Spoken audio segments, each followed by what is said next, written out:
Alors, lors du sommet européen hier, il a été dit concernant les livraisons de doses, je cite, que les engagements de livraison des industriels doivent être respectés.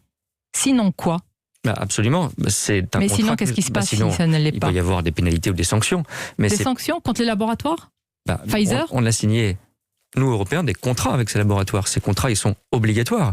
Et d'ailleurs, le cadre européen, là aussi, nous aide. Je rappelle l'épisode qui s'est passé vendredi dernier. Le laboratoire Pfizer a annoncé des retards de 3 à 4 semaines de livraison.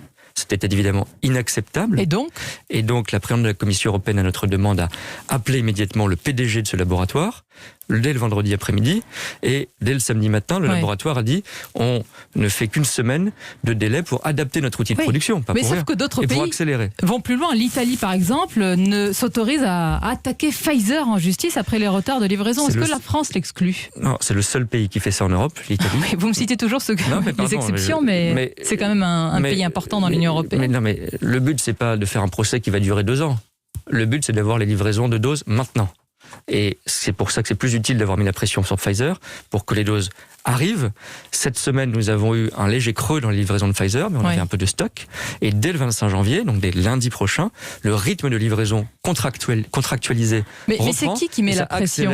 Mi-février. Est-ce que c'est nous qui mettons la pression sur Pfizer ou Pfizer qui nous met la pression, puisque le laboratoire adapte désormais ses livraisons de vaccins en se basant donc sur 6 doses par flacon, donc moins de doses livrées notamment à la France. C'est nous qui subissons aussi les pressions. Non. C'est 2 sujets différents, cette histoire de doses. Pfizer a réduit cette semaine les livraisons de flacons. Encore une fois, nous avons limité cela à 1 semaine. Pourquoi ils le font ? J'insiste aussi, c'est pas n'importe comment. Il y a une recommandation, certes. Oui, pourquoi ils le font, cette adaptation ? Parce que ça permettra de produire plus ensuite.